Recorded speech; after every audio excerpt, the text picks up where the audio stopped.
Relativity. This is Lee Shackelford, creator of Relativity, and while we are in post-production, while we are in pre-production for the next season of the series, I've been doing a series of interviews which, judging by our download count, have been very successful, very popular. So I love this. I love that people really want to hear from these people that I'm talking to. And this time, it's my great pleasure to talk to Ken Eckle, who I have known online just by the mysterious initialism PRRP, which is fascinating. So I'm going to ask Ken to explain that. All right. Well, PRRP stands for Podcast Reviews Podcast. The podcast I run that was also in the same Discord server as yours. And is that the end? There you go. Yeah. and the Podcast Reviews podcast is one of my favorite things in the world, just because it's such a goofy concept. And I just realized as I was getting ready to call you that I have not actually left you a review, which is something I need to do. You absolutely have to, or else the podcast will flounder. Right. So the notion of this podcast, brace yourself, folks, if you're not already familiar with it, is that is a show about the reviews of his show. Yeah, I review the reviews people leave on my podcast about my podcast. So if you're listening and you hear something you like, you leave a review on a normal podcast.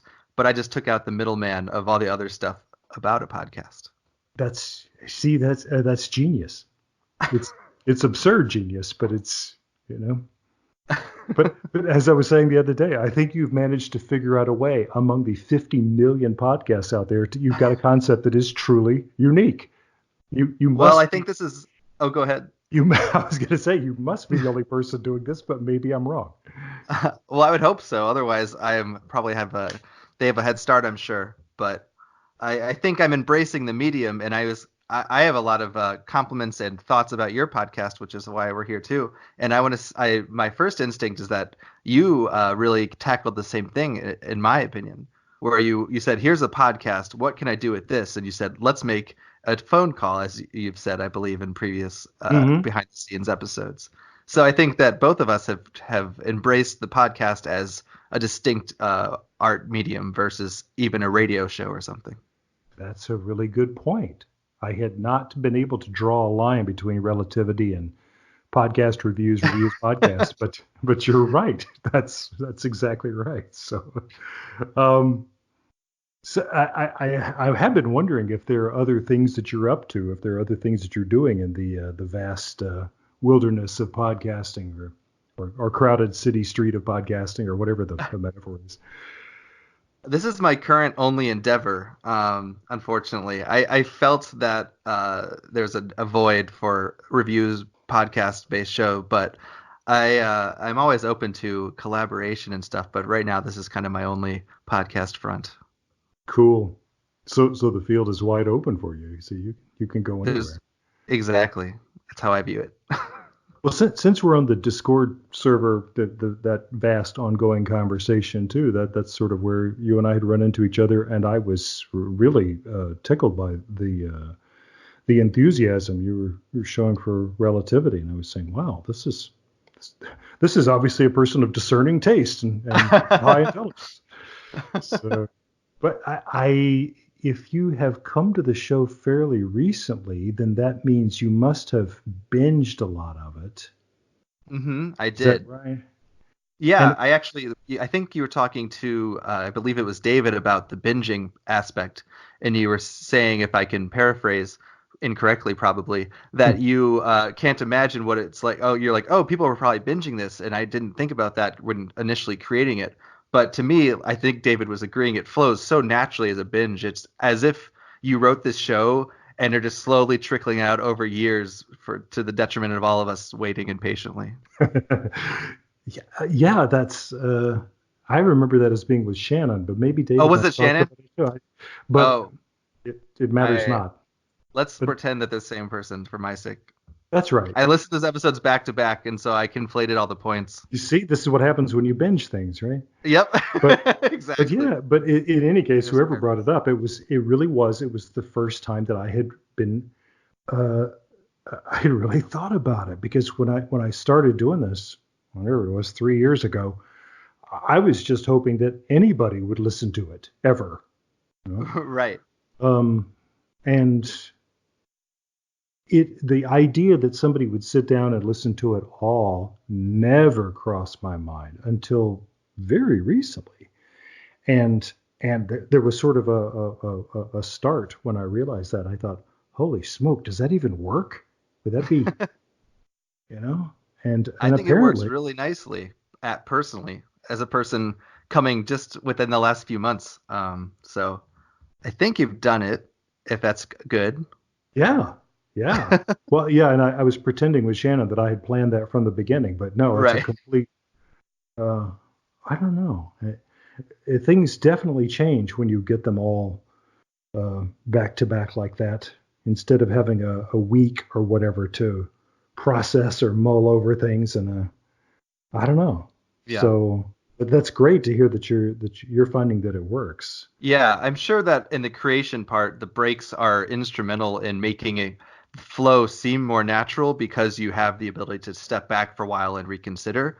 And so, in a weird paradoxical way, I feel like the binge probably works best only retroactively. Like if a show was continuously coming out week after week, it wouldn't have probably the same meticulous care put into it, I imagine. Yeah, maybe so. I don't know. That's philosophy for you, Well, yeah, no, podcasts. but that's what we're here for, right? But yeah, so oh, for heaven's sake, I almost forgot that I've got to launch my spoiler warning, because if we're going to Oh, talk about specific things, so let me go ahead and do that. Brace yourself, folks. Here comes my trademark relativity spoiler warning. And there it is. I keep meaning to say that I will send an autographed copy of the scripts for the show to the first person who can tell me what that voice is. There's a voice inside my spoiler warning saying spoiler, and that's not me, and that's not any of the voices I use on the show. That comes from, I'm not going to say where it comes from, but I just want to know if there's any people out there who recognize that voice. Somebody saying spoilers. And I just, so write to me, contact at relativitypodcast.com. I would love to know if somebody recognizes that. But so spoiler warning has been sounded, and so onward. But you've heard the whole thing now. You're caught up. I am all caught up and astonished that the final season is upon us so quickly. Yeah, and I'm wondering if that wasn't hasty to say Oh, that, interesting. because I have had so many people, bless them, who have said, no, say it isn't so. And I'm thinking about things like Podtails coming up in October, which I hope to go to. Hmm. And I don't want to go there and say, well, I used to do this radio show called, I used to do Relativity. And then we're going to do the live show in April in Seattle. Right. And I don't want to come out to that and say, yeah, that was a great show we used to have. You could always make a news show. That's what I'm thinking. Now we're getting some behind the scenes. Do you have something planned already? Am I getting too ahead of myself before you even Well, finish this? yeah, I probably shouldn't say. The story that I had planned for Relativity has a definite arc to it, and I've Hmm. always known where it was going to end up. And I think I can get there in the next 10 episodes. I have them plotted, but I don't have them scripted. And I don't know, maybe I'll get to scripting, actually putting down the last words in that episode 50, and think, you know, we're rushing. Maybe we Sure. need to, I don't know. And there is room for something else to happen after that. Oh, now that's a spoiler. Hmm. Yeah, maybe, yeah, and I shouldn't say any more about that. But yeah, but I was just thinking about this the other day. I thought, well, that doesn't have to be the end. It would be a really good end, I think. Because you've been listening to these conversations with like with David S. Deere and with Shannon Perry. We've been talking about plotters and pantsers. Right. I don't, Right. I don't know if those are Sarah Warner's words, or but I'm definitely a planner. I've got to know the ending before I start writing anything, and I write toward the ending. Mm-hmm. I think that So, makes sense. I was thinking about actually your show in terms of I was mentally comparing it to Lost in a lot of ways. I don't know if you've watched Lost, yeah. but they notoriously started that show without having the ending in mind, Hmm. and it had a very controversial last few seasons to say the least, right? And Yes. I think going back through your show to always turn it back around to your show, I wrote notes when I He's knew that such a good guest. Isn't he a good guest? when I knew that I was going to possibly be doing a Q&A, I wrote notes after each season about which were unfinished questions still in the show. And after I caught all up to the end of season 4, I went back and I realized how many of those questions had been answered without even me like realizing it. Like how you kind of subtly, not really subtly, but like you slid them in the correct places. It wasn't like, oh, all the information at once, info dump. It was like when it was appropriate, the information came out, and I came away thinking like there's way fewer questions than I thought I had, even though this is like a core mystery suspense show. How did he do that? Cool. That is my feeling. So comparing it Yeah. to Lost, I think that the plotting is very clear, but also the resolutions I just feel are very well paced out and to the point of secretly almost to the point I go, oh yeah, we did learn what hit the ship. Oh yeah, we learned what the cargo is. You know. hmm The last time I was at San Diego Comic Con, I mean, the only time I've been to San Diego Comic Con, one of the guests that everybody was flocking to see was J.J. Abrams, and this was during, I want to say it was like Lost season 3, maybe. Like the peak or something. Yeah, yeah, because there was a frenzy about Lost, and he was taking questions from the audience, and one of the questions was, "Do you know where this show is going?" And I wish I could imitate his face and that you could see it on radio here, but he made this face and just nodded, smiling and saying, "Yes, we do." It was that John Lovitz. Yeah, the critic like Exactly. So that transparently the answer was, we have no idea. right. Yeah, of course that was that was in the big ballroom, which has, I don't know, 5,000 people in it or whatever. And yeah, some people were laughing and clapping, and others booed him. And it changed the way I viewed the show. Right. For a bit, I thought, he doesn't know where this is going, does he? And then we got to the last episode and said, yeah, Yeah, it makes sense that that so really. you have the same feelings it seems like about that. Well, I think just as a writer, I was Right. thinking there's really only one thing they can do now. They're going to have to be in hell Right. because nothing else in the whole universe makes any sense. So you're telling me the ending isn't that Dr. Mason is waking up from a hellish nightscape. Is that what you're telling me? He's going to wake up in bed next to Suzanne Plachette and say, "You should wear more sweaters." And then there's zooms out and there's a snow globe. No, no, this really does have a real answer to all these questions, and I don't know if it'll be satisfying to people or not. It pleases me, but we'll find out. Well, I'm left as a person who hasn't written a sci-fi and fiction. What are those? What are the science fiction podcast? I don't know what this word stand for. Yeah. I don't know what to expect or think from a personal standpoint, but it feels like it will have a satisfying conclusion just by how satisfying it's been the whole way through. Well, that's good. Yeah, I don't want to do what if I understood sports, I think I would know what this means. But what I hear people say, 5 yard line fumble. Right. That's what I don't Touchdown. want to do. Well, you have a unique place in my heart and in relativity history because you've contributed our first piece of fan art that we've I ever can't got. believe it was the first one you ever got. Well, maybe people have been doing it and they didn't know that I'd like to see it. But That's it likely. really has been one of my dreams from the very beginning. I see other shows that people do art for, and I think, wow, I would like for somebody to think about our show in that way and do something about it. So you had a mental picture there of Chris and Sophia, and I thought it interesting that just in your and you said it was a quick doodle. It's something you did very quickly. But Hmm. but I love the idea of sort of having them in the same space, so they're facing each other as if they can almost make eye contact Hmm. and talking like that. It's just a lovely idea. Um, one of the things that struck me just glancing at it is that Sophia looks beleaguered. She Yes. looks Well, she just looks fed up, and which I think at times that comes through. I think that's got to be that has to be a part of who she is. Just she won't leave her work, but every day when she comes in, it's got to be, well, what's it going to be today? Right, right, right. That's it.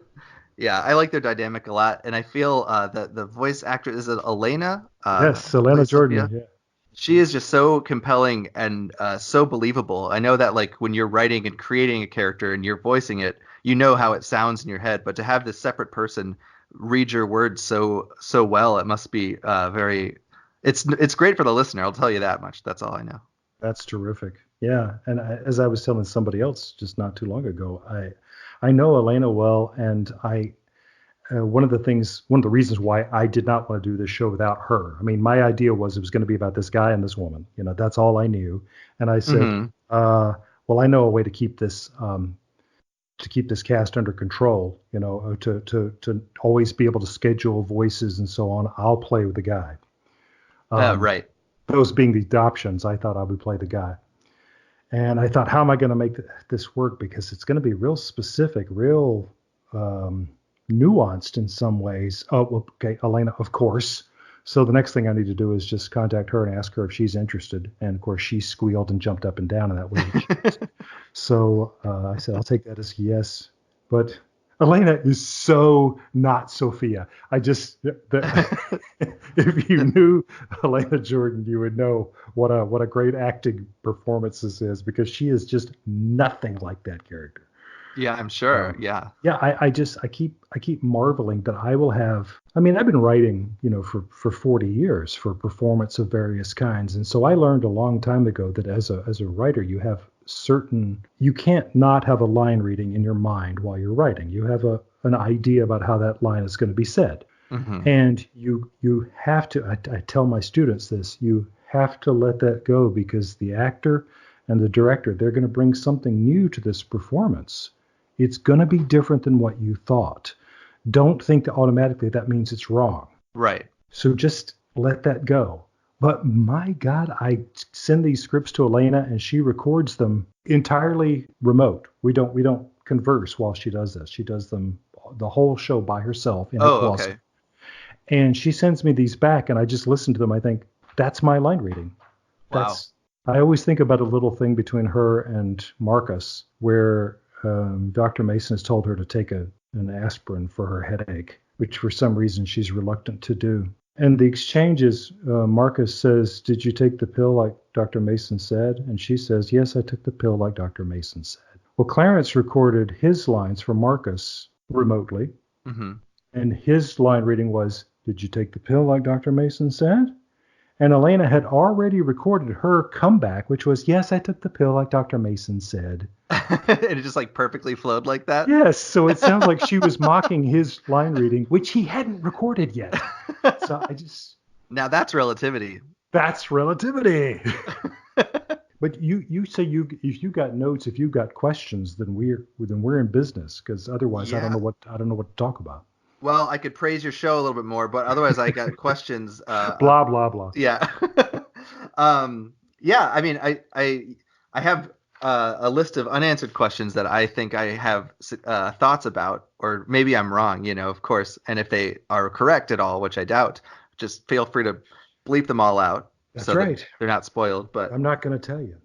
I think the question that I feel the most confident about is that Peter is trying to preserve the bodies in the freezer because, a la the parallel to Miss Shoemaker, uh, or I guess the daughter, I shouldn't say that the mother, but the freezing the body for the future is the way to make her survive. So I think that Peter, instead of he's trying to maybe preserve the youth of especially the women and maybe their ovaries or whatever for fertility reasons. So I think that he's not trying to actually kill them. I think he's trying to save them. That's me Okay. saying, hmm. That's the Well, most confident I am, but that's the but, rest I don't know. yeah, and since these are plot points for the upcoming season, I don't want to say that's right Right, of or course. oh my God, what did you? Yeah, That I'm way off the deep end. Yeah. yeah. So I'm just gonna say, That's fair. yeah. Are there questions? I mean, I have literally a notepad because of my situation of my problem. But are there things that you're curious what people are wondering about or thinking about?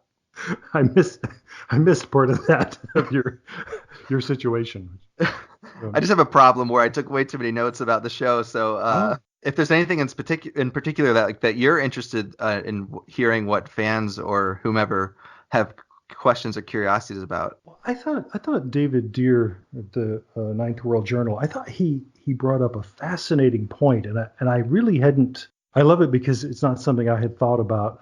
But we were talking about the challenge of writing a show that at least pretends to be hard science fiction, Mm-hmm. but it seems to have a metaphysical element as well. That's right. Yeah, I do remember. I thought that was Shannon. No, I'm kidding now. But I guess in terms of the metaphysical, that was an interesting conversation to listen to because I hadn't really considered that personally. Um, it definitely seems like it's very down to earth, and I think what I think here's my flattery again. What I really find compelling about this show is how kind of intimate it is, Mm, and it's really grounded within just two people, both getting to know each other, being able to communicate together, and just the lens of the podcast medium of just the audio at the beginning, at least of the podcast, where you only are hearing each other's voices. It creates a situation in a really brilliant and I imagine difficult way for a writer to disseminate information to each of them to both learn about each other while also informing the audience of what's happening. And because of that intimacy, versus a show where there's a great ensemble sci-fi cast or something, you really feel grounded and down to earth, and it feels like a really real space. So because of that, I just never thought of like it seemed so. It seemed like this could be happening in like an escape room, and someone could just be knocking on the door, giving directions to solve the puzzles. Almost, it didn't have to be in mm. a spaceship. The way it feels like it could just be anywhere, but it feels so grounded to me. So I didn't think like, oh, is this a religious? He's waking up from hell. I knew it, Yes, or anything like right. that. So that was an interesting thought. I had never crossed my mind. I don't know if the voices are the past or the future humans or something communicating. My interpretation, and I think I've gone off on a tangent. I'm sorry. No, Is this that is exactly what I was asking about. No, that's exactly right. my interpretation of the voices is that they are the people that they're hearing the people that they love the most. So for Chris, it's the captain. For Sophia, it's ostensibly her father. Now these are all up in the air, or at least had a really deep connection to. But I imagine it's actually a one-way street because I don't think the captain cared about Chris the way he liked her. And also for Peter and his brother, we don't know the relationship, but my assumption is that there's something about projecting your own emotion or feelings, but I don't know. That was my interpretation of what maybe the voices could be. Mm. Well, Oh again, no. I'll say, Okay. but yeah, it's not spoilery. Try to answer this without getting spoilery. You can just cut I, this whole segment out if you want. but it's fascinating. I think people will enjoy hearing this. It's not giving too much away, I think, to say that you're right on it about the people the voices they're hearing. They hear the voices of people that they care about and have lost. Oh, I Um, was just nodding for a second, and I realized it didn't go through. Yeah. Okay. Cool. Uh, yeah, I couldn't hear that. yeah. I was like, oh no, it sounds like I'm ignoring you, but I'm nodding. I do that on the phone all the time. I think, did you not hear me? Did you not hear the rocks in my head as I shook it? I think that's the big thing is that I wonder about the voices. I guess I've wanted people from the beginning to wonder, has this become a ghost story? And they even Hmm. say that in the show. Right. Uh, Which is good to hang that lampshade, I think. yeah, yeah, and there's still room for that to be what it is. Is this really the captain and Professor Schumacher talking to them? But I did want to deliberately toss in the monkey wrench of having Peter hear his brother, who is still alive as far as we know. Right. Right. So Yeah. he shouldn't be a ghost voice, but we also don't know. Plus I the mean, relativity factor, they could be long dead So yeah, because what time is it or what year is it where they Right. are? Well, it depends on where you're standing. It's Exactly. Sorry to ask weird, unanswerable questions, but I guess that's why those are the unanswered questions so far. yeah. No, I love that. That's This is so. what it's exciting for me to hear the behind the scenes. So I have to imagine anything I can pry out of you will be exciting for anyone else. Great. Let's see, are you a Kurosawa fan? Yes. I kept thinking about the hidden fortress Mm-hmm. going into this, and how you start with the two bandits that are Mm, ultimately like, I guess, what C-3PO and R2-D2 in the yeah. American movie. And so like you That movie. start from this small world and you build it out. You have Marcus and the whole institute, the families, and all the other things going on. I think you might have answered this before, and I'm sorry if it's redundant, but I think you said you might have started with that small thing and hadn't planned on adding more people, but was it always you had the ending in mind? So was it kind of that conical shape of the beginning of the two people expanding to the end? Is that kind of always part of the idea? No, I really did have the idea that I was going to tell this whole giant story, and it was just going to be this phone call between the ship and the ground. And I that was naive because I pretty quickly realized that, for one thing, it's just hard to tell the story because I realized that it was awkward to stop. Right. They would have to literally say time out. You know, Yeah. otherwise, for one thing, time was never going to progress.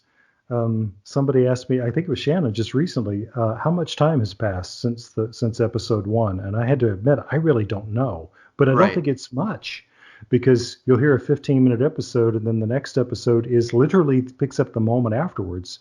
So after two episodes, a half an hour's passed for Right. them. Right. So on and on this goes. I had to figure out a way to for people to go to sleep and go on to the next day Right. Right. or something. And so now being able to cut away to something that's happening with Marcus and to go away for Sophia to go home to her mother and things like that. And Hmm. that has facilitated the storytelling tremendously. Yeah, and I would love to tell you I planned that from the beginning, but that would be what do you call that? A lie. All right, I have one final question about your process, then I'll let you Hmm. go. I've noticed that at the end of your episodes, you don't ask people to leave reviews on iTunes. Is this a conscious choice, or is this just did it slip your mind? Or is that just me being so new at this that I didn't understand the extraordinary value that Apple places on these things? Well, the thing is, the whole reason I made my podcast is because every single podcast I'd ever heard asked for reviews at the end, That's and right. yours notoriously, to me, does not ask for those reviews. So I was immediately skeptical of your motives. That's right. There's got to be a reason. No, and I'm afraid there's no reason at all. No, I really, really did not understand how important that is. So yes, I and think I'm just being now I'm out there on facetious. I'm Twitter sorry. saying subscribe, Bled, and leave us a comment, please, please. And I still don't have it built into that closing announcement. I think it's So better this way. I just was being silly, and I'm sorry. no, if you of all people didn't ask that question, then it would have just been weird. Yes, exactly. I So just felt it was my duty, my personal responsibility. yeah, speaking of leaving comments, I really have. I haven't been a good friend and a good listener. I've got to get over there and leave you a review so that you will have something to talk about. Exactly. Otherwise, what do I say? So, Yeah, my favorite PRRP so far has been the one where at least put up offer the pretense that somebody's review has reached the wrong desk. that was not even my own machinations. That was a legitimate review that I got. So that's all I could assume. It was a review about a dog and two ladies talking about murder mysteries. I think it was not meant for my show. Well, I thought it was a clever bit of comedy writing, but that really happened. You It really got really, that. I would have loved to have done that, but I don't want to influence my own show with my own comedy writing, Oh, unfortunately. yeah, I see what you mean. Yeah. Someone else took it on themselves to do it, which I appreciate. Well, yeah. Let me ask people. Let me ask you. How can people find you and all of that stuff? Well, I appreciate it. My Twitter handle and everything I think so far is at reviewspod. Or you can just Google podcast reviews podcast, which has the best SEO of any podcast you could look for. Yeah, I guess so. Or you may have an unsearchable name like mine. So Yeah, true. There's only yours pops up like first or second, I think. So I wow, think you're safe. that has changed since the beginning because at first I was telling people, oh, just Google relativity, you'll get there. Talk about naive. Now, Yeah. you want to call your show something like ARCA 45672, you know? That's what I need to just make it like a string of numbers no one's ever typed out. I Uh, really wasn't thinking either when I first started my show about the SEO or anything reasonable, just the reviews. So I think we're on the same page there. we're learning. Yes, We're yes. learning and growing. Well, Ken, this has been great fun. Thank you so much for making the time to talk. And Of course. Thank you for having me among all the prestigious other guests, both Shannon David and David Shannon, that's right. and who else? Who knows? Whoever else. Yeah, no, I'm going to try to keep this up as long as I can. I mean, and to my astonishment, people are sort of flocking. They're saying, "Hey, me next." So that's cool. Yeah. So Well, anyway, thanks thanks so much for again. having me on, and I Certainly. hope that you can keep procrastinating season 5 by having more of these. That's right. I'll keep dragging it out as long as I can. And by the way, folks, if you'd like to go to Apple Podcasts and leave us a review, Now that we're would talking. be wonderful. And then go to podcast reviews podcast, and leave them a review too, whether you've heard the show or not. Especially if you haven't. Leave a review saying you heard this episode on relativity, Right. and or after you've left a review on relativity, come here and let me know you left a review so I can let Lee know that there's been a review on his show. Oh, that's right. Yeah, try to keep this as recursive and absurd as possible. Exactly. Fantastic. Thanks again, kid. Thank you.